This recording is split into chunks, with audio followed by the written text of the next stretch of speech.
Advance cost accounting 7 নম্বর অধ্যায় 3 নম্বর format, return on investment, ROI। এখানে আমাদের কি কি প্রশ্ন হতে পারে? রিটার্ন অন ইনভেস্টমেন্ট ROI বের করার জন্য, প্রফিট মার্জিন দেখানোর জন্য, টার্ন ওভারের জন্য, এগুলো প্রশ্ন হতে পারে। মার্জিনের সূত্র, নেট অপারেটিং ইনকামকে সেল দ্বারা ভাগ করে 100 দ্বারা গুণ করলে চলে আসে। টার্ন ওভার, সেলকে অ্যাভারেজ অপারেটিং অ্যাসেট দিয়ে ভাগ করলে টার্ন ওভার আবর্তন চলে আসবে। রিটার্ন অন ইনভেস্টমেন্ট দুইটা সূত্রের মাধ্যমে আসবে, সেটা হলো এই মার্জিন আর টার্ন ওভার গুণ করলে আসে, আর ইনকামকে সেল দ্বারা ভাগ করে 100 গুণ করলেও রিটার্ন অন ইনভেস্টমেন্ট পাওয়া যায়। প্রথমে 1 নম্বর problem, XYZ company has 4 division. যেমন ডিভিশন স্যার A, আসসালামু ডিভিশন আলাইকুম B, স্যার। ডিভিশন C এবং ডিভিশন D। ওয়ালাইকুম আসসালাম। Operating data for 2016 are as follow নিচে দেওয়া হলো। পার্টিকুলার মধ্যে লেখা আছে division A, B, C, D, 4টে ডিভিশনে ইনফরমেশন কি কি দেওয়া আছে? ডিভিশনাল প্রফিট আর average operating asset, asset employ দেওয়া আছে। আচ্ছা, আমাদের করণীয়, rank the division according to return on investment. Return on investment বের করে, রিটার্ন অন ইনভেস্টমেন্ট উপর বেসিস করে র্যাঙ্কিং দেখাও, কোন ডিভিশন ফার্স্ট আর কোন ডিভিশন সেকেন্ড, থার্ড, ফোর্থ, এরকম দেখাতে হবে।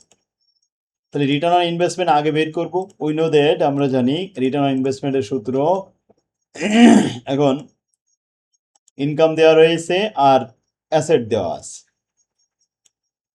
তো ভাগ করলাম income divided by investment into 100 for division A, for division B, for division C, for division D। সবগুলো সূত্র লিখে এবার মানগুলো বসাচ্ছি। এ ডিভিশনে ইনকাম 3 লাখ আর বিনিয়োগ 18 লাখ, ভাগ দিয়ে 100 গুণ করলাম, এতে আসলো 16.67। বি ডিভিশনে 2.5 লক্ষকে ভাগ করলাম 14 লক্ষ দিয়ে, 100 গুণ করলে আসলো 17.86%। সি ডিভিশনে 6 লাখ, 6 লাখ রে ভাগ করলাম 42 লাখ দিয়ে, ইন্টু 100, 14.29%। এরপরে ডি, লাস্ট ডিভিশন ডি, 1,70,000কে 8 লাখ দিয়ে ভাগ করে 100 গুণ করলাম, 21.25%। এখন রিটার্ন অন ইনভেস্টমেন্ট, বিনিয়োগের উপর আয়ের হার সব থেকে যেটা বেশি সেটা আমাদের জন্য ভালো, সে র্যাঙ্কে ফার্স্ট। তাহলে ডি ফার্স্ট হয়েছে, সেকেন্ড বি, থার্ড হয়েছে এ, লাস্ট হয়েছে C.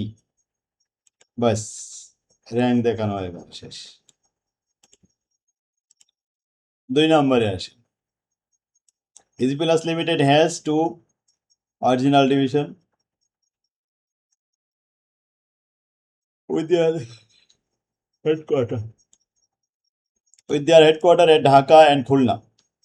The relevant data relating to this the 2 division are as follows. নিচে দেওয়া হলো ঢাকা এবং খুলনার সেল এবং নিট প্রফিট। সেল আছে ঢাকায় 20 লাখ আর খুলনায় 15 লাখ। প্রফিট আছে ঢাকা 2 লাখ 10, খুলনায় আছে 1 লাখ 20। এভারেজ অপারেটিং আছে 8 লাখ এবং 5 লাখ।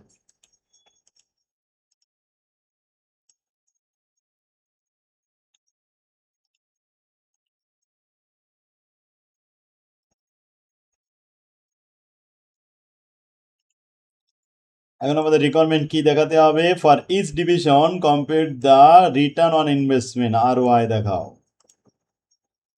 প্রফিট মার্জিন দেখাও, টার্নওভার দেখাও।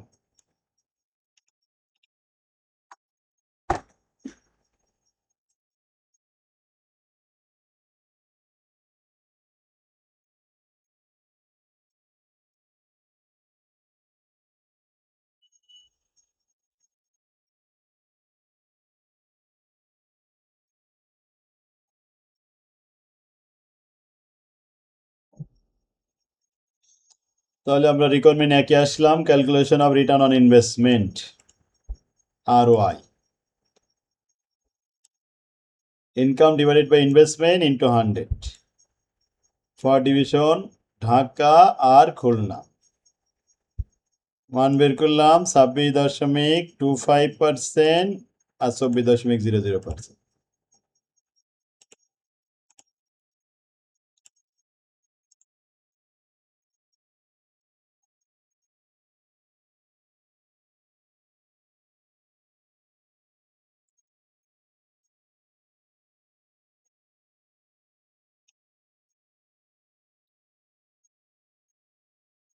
2 নম্বরে প্রফিট মার্জিন। প্রফিট মার্জিনের সূত্র আমরা জানি ইনকামকে সেল দিয়ে ভাগ করতে হয়। ঢাকা ডিভিশনে ইনকাম আছে 2,10,000 আর সেল আছে 20 লাখ, ভাগ করে 100 গুণ করলাম 10.50%। খুলনা ডিভিশনে ইনকাম 1,20,000, সেল 15 লাখ, ভাগ করে 100 গুণ করলাম 8%।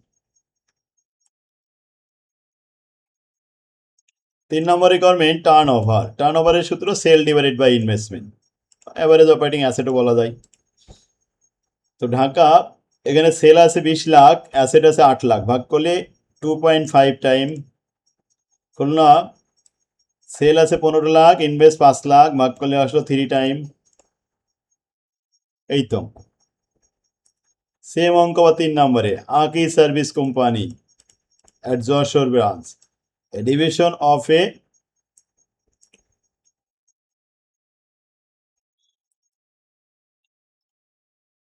ইনফরমেশন দেওয়া আছে সেল 75 লক্ষ টাকা, নিট অপারেটিং ইনকাম 6 লক্ষ টাকা, এভারেজ অপারেটিং অ্যাসেট 50 লক্ষ টাকা। কম্পিউট দ্য মার্জিন ফর আকি সার্ভিস কোম্পানি, মার্জিন দেখাতে হবে। তো মার্জিনের সূত্র নেট ইনকামকে সেল দিয়ে ভাগ করে 100 গুণ করলে হয়ে যায়। ইনকাম আছে 6 লাখ, ইনভেস্ট আছে 50, আর সেল আছে 72 লাখ, 8% ইনকাম আছে। আচ্ছা 2 নম্বরে compute the turnover for আকি সার্ভিস কোম্পানি। এখন টার্ন ওভার সেলকে এভারেজ অপারেটিং অ্যাসেট দিয়ে ভাগ করো। সেল হয়েছে 75 লাখ, অ্যাসেট হচ্ছে 50 লাখ, ভাগ করলে 1.5 টাইম। শেষ। 4 নম্বর format flexible manufacturing system. Flexible আমরা থার্ড ইয়ারে শিখেছিলাম। ওই প্রোডাকশন অ্যাক্টিভিটি 60%-এ 600 এবং 100%-এ 1000 ইউনিট। 600 ইউনিটের জন্য ব্যয় হয়েছে 1200 টাকা, আর 1000 ইউনিটের জন্য ব্যয় হয়েছে 2000 টাকা। আচ্ছা এখানে 6টা এলিমেন্ট দেওয়া আছে, কিন্তু কোনটা ভেরিয়েবল কোনটা ফিক্সড এটা বলা নেই।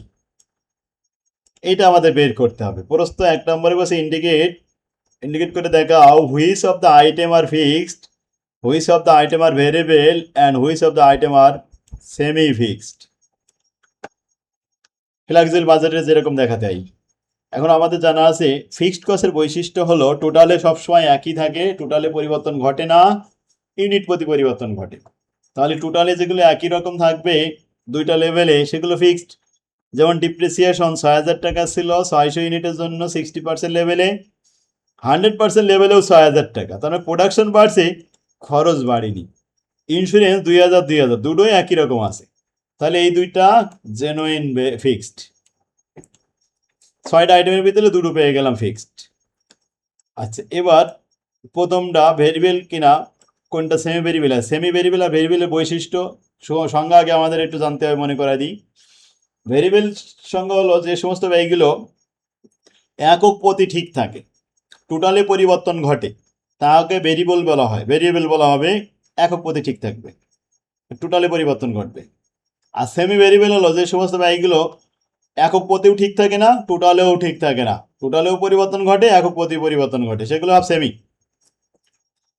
তাহলে প্রথম যে আইটেমটা আমরা ইনডাইরেক্ট ওয়েজে দেখেছি এটা একটু দেখি টেস্ট করে, যে 1200 টাকাকে 600 ইউনিটে ভাগ করলে হয় 2 টাকা পার ইউনিট, আর 2000 টাকাকে 1000 ইউনিটে ভাগ করলে হয় 2 টাকা পার ইউনিট। তাহলে একক প্রতি রেট ঠিক আছে, একক প্রতি রেট ঠিক থাকলে এটা ভেরিয়েবল, জেনুইন ভেরিয়েবল। 2 নম্বরে এখানে আছে 900 টাকা আর 1500 টাকা। 900 টাকাকে 600 টাকা দিয়ে ভাগ করলে 1.5 মানে 1.5 টাকা পার ইউনিট, আবার 1500 টাকাকে 1000 ইউনিট দিয়ে ভাগ করলেও 1.5 টাকা পার ইউনিট। তাহলে একক প্রতি রেট ঠিক আছে, এটা ভেরিয়েবল। ওপরে দুইটাই ভেরিয়েবল পেয়ে গেছি। এবার তারপর 3 নম্বর আইটেম মেনটেনেন্স কস্ট 1100 টাকা এবং 1500 টাকা। আচ্ছা 1500 টাকাকে প্রথমে 1000 ইউনিট দিয়ে ভাগ করলাম, তাতে আসলে 1 টাকা 50 পয়সা। কিন্তু 1100কে যখন 600 তে ভাগ করলাম তখন 1 টাকা 50 পয়সা বেশি হয়ে গেছে, 2 টাকাও আবার হয়নি, 2 টাকার কাছাকাছি 1 টাকা 87 পয়সা হয়েছে। তাহলে একক প্রতি রেট ঠিক নেই, আবার টোটালে দেখলাম 1500 আর 1100, টোটালেও তো ঠিক নেই। যার ভিতরে একক প্রতি রেট ঠিক থাকবে না, টোটালেও ঠিক থাকবে না, তাকে বলা হবে সেমি। এরপরে 4 নম্বর পাওয়ার অ্যান্ড ফুয়েল, যেটা এই যে 2000 টাকা, এটাকে 1000 ইউনিটে ভাগ করলে 2 টাকা হয়, কিন্তু এই যে 1600 টাকা, এটাকে 600 ভাগ করলে 2 টাকার বেশি হয়ে যায়, আবার 3 টাকা হয় না। তার মানে এটা একক প্রতি রেট ঠিক নেই, টোটালেও ঠিক নেই। তাহলে এটা কোন খরচ হবে? এটা সেমি। মাঝের দুইটা সেমি, উপরে দুইটা ভেরিয়েবল, নিচে দুইটা ফিক্সড। তো এটা তো আমরা এইভাবে বলতে পারবো না, এটা ওয়ার্কিং করলেও ছড়াই ছিটায় যাবে, তা আমরা একটা সুশৃঙ্খল ভাবে শখের মধ্যে দেখালাম।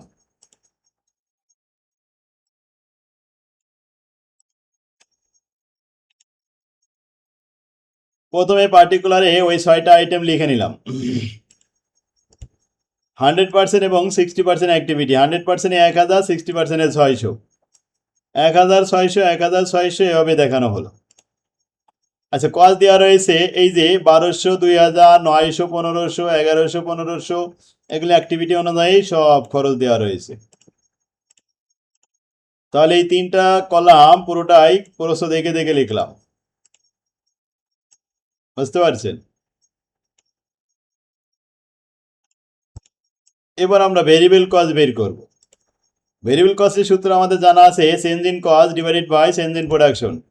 তো কস্টের পার্থক্য এই 2000 আর এই 1200, এই 1500 আর 900, আর প্রোডাকশনের পার্থক্য এই 1000 ইউনিট 600 ইউনিট, 1000 ইউনিট 600 ইউনিট, সবার ঘরে 1000 ইউনিট 600 ইউনিট। তো কস্টগুলো উপরে লিখলাম আর প্রোডাকশনগুলো নিচেই লিখলাম। নিচেই সবাই তো এই 1000 মাইনাস 600, 400 400 400, সবার নিচে 400ই হবে। আর উপরে যেমন এই 2000 থেকে 1200 বাদ দিলে 800, আচ্ছা 800কে 400 দিয়ে ভাগ করলে হবে 2 টাকা। এই যে 1500 থেকে 900 বাদ দিলে 600, 600কে 400 দিয়ে ভাগ দিলে 1.5 টাকা। এবার 1500 থেকে 1100 বাদ দিলে 400, 400কে 400 দিয়ে ভাগ করলে 1 টাকা। এখানে 2000কে 2000 থেকে 1600 বাদ দিলে 400, 400কে 400 দিয়ে ভাগ করলে হবে 1 টাকা। আর এই লাস্টের দুইটা হলো জিরো। এখন টোটাল ভেরিয়েবল কস্ট দেখাতে হবে। টোটাল ভেরিয়েবল কস্টের সিস্টেম হলো, কস্ট পার ইউনিট যে 2 টাকা 2 টাকা বের হয়েছে, এই 2 টাকার সাথে ইউনিট 1000 ইউনিট গুণ করলে হবে 2000 টাকা। এই 2 টাকার সাথে 600 ইউনিট গুণ করলে হবে 1200 টাকা। এই 1.5 টাকার সাথে 1000 ইউনিট গুণ করলে হবে 1500 টাকা। আর এই 600 ইউনিট গুণ করলে হবে 900 টাকা। এরপরে 1 টাকার সাথে 1000 ইউনিট 600 ইউনিট, 1 টাকার সাথে 1000 ইউনিট 600 ইউনিট। এরপরে 0 টাকার সাথে 1000 ইউনিট 600 ইউনিট, 0 0, ফিক্সড কস্ট 0। এখন ভেরিয়েবল কস্ট লাস্টে দুটো 0 হয়েছে, যার ভিতরে 100% ফিক্সড। নিচে দুটো তো আগেই ফিক্সড আমরা দেখেছি, ওটা 100% ফিক্সড লিখে দিলাম। আর উপরে দেখেন ভেরিয়েবল কস্ট। এবার আমরা ফিক্সড কস্ট বের করতে চাচ্ছি, টোটাল ফিক্সড কস্ট কিভাবে বের করবো? নিয়ম হলো টোটাল কস্ট থেকে টোটাল ভেরিয়েবল বাদ দিলে যা থাকবে তাই ফিক্সড। তো টোটাল কস্ট 2000, টোটাল ভেরিয়েবল 2000, বাদ দিলে 0, তাহলে ফিক্সড হলো 0। টোটাল কস্ট 1200, এখন টোটাল ভেরিয়েবল 1200, বাদ দিলে থাকবে 0, ফিক্সড। এরপরে দ্বিতীয় নাম্বারটা, টোটাল কস্ট 1500, টোটাল ভেরিয়েবল 1500, বাদ দিলে থাকবে 0। তাহলে প্রথম দুইটার ভিতরে কোনো ফিক্সড কস্ট নেই, এই দুটা জেনুইন ভেরিয়েবল। 3 নম্বর আইটেম, টোটাল কস্ট হলো 1500, ফির ভেরিয়েবল 1000 আর ফিক্সড 500, 1000 আর 500 মিলে 1500, কিছু অংশ ভেরিয়েবল কিছু অংশ ফিক্সড, এটাকে বলা হয় সেমি। তাহলে সেমি ভেরিয়েবল নাকি সেমি ফিক্সড? প্রশ্নে বলেছিল সেমি ফিক্সড, তাই আমরা সেমি ফিক্সড লিখে দিচ্ছি। এরপরে 4 নম্বর আইটেম, টোটাল কস্ট 2000, ভেরিয়েবল 1000 আর ফিক্সড 1000, দুটো মিলে 2000, তাহলে সেমি ভেরিয়েবল সেমি ফিক্সড, আইটেমটা সেমি। তাহলে দুইটা আইটেম পেলাম সেমি, আর দুইটা আইটেম পেলাম ফিক্সড, আর দুইটা আইটেম পেলাম ভেরিয়েবল, এই তো আইটেম। এখন ফ্লেক্সিবল বাজেট, আমাদের লেভেল অফ অ্যাক্টিভিটি 70%, 80%, 90% লেভেল। 70%-এ 700 ইউনিট, 80%-এ 800 ইউনিট, 90%-এ 900 ইউনিট। ভেরিয়েবল দুইটা আইটেম, সেমি ভেরিয়েবলে দুইটা আইটেম, ফিক্সডে দুইটা item. Fixed item always fix থাকে ৬,০০০, ৬,০০০, ২,০০০, ২,০০০, ২,০০০ সবার জন্য একই। আর ভেরিয়েবল ওই 2 টাকা দিয়ে 700 সাথে গুণ করলাম 1400, 800 সাথে গুণ করলাম 1600, 900 সাথে গুণ করলাম 1800, আবার 1.5 টাকার সাথে গুণ করলাম, যোগ করলাম, টোটাল ভেরিয়েবল বেড়ে আসলো। সেমি সেমি কিভাবে করতে হয়? সেমি দেখেন এখানে 1 টাকা পার ইউনিট, তো 1 টাকা গুণন 700 ইউনিট, তো 700 টাকা। তার সাথে ফিক্সড আছে কত? ফিক্সড হলো 500, 7 5 1200, এই যে 1200 টাকা। তারপরে 800-র সাথে 1 টাকা গুণ করলে 800 টাকা, আর এই 500, 8 5 1300, আর 900 আর 500 1400। এরপরেটা আবার 1 টাকা, তো 1 টাকা গুণন 700, তার মানে 700 টাকা। আর ফিক্সড আছে 1000, 700 আর 1000 মিলে 1700, 1800, 1900। বুঝতে পারছি? সেমি আর এবার ফিক্সড, তিনটে যোগ করলাম, টোটাল ক্লাস ক্লিয়ার, অঙ্ক হয়ে গেল। ওই সেমিগুলো আবার একটু ওয়ার্কিং করেও দিয়েছিলাম, তবে এই ফরম্যাট থেকে অঙ্ক আসে না, যদিও ওই ফরম্যাটটা আমাদের আসে বলে দিলাম। আর এটা আপনারা পারছেন এই জন্য যে এটা আমাদের থার্ড ইয়ারে, অনার্স থার্ড ইয়ারে ফ্লেক্সিবল বাজেট একটা অধ্যায় ছিল, সেই অঙ্ক, এই জন্য সহজে ধরতে পারছেন, তাই না?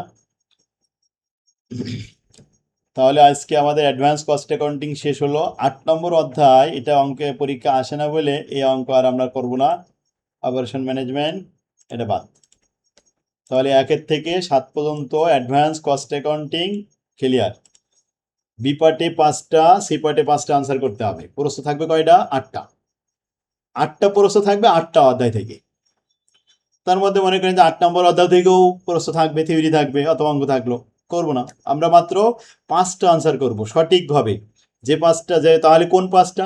যে 5টা আপনি পারবেন ঠিক সেই 5টা অধ্যায় করতে হবে, সেই 5টা অধ্যায় সলভ করতে হবে। আমরা এখানে 7টা অধ্যায় শিখে যাব, 5টা অঙ্ক সহজে করব, সহজে যেগুলো হবে সেগুলো সলভ করলে যদি নির্ভুল আনসার হয় তাহলে এ প্লাস হয়ে যাবে।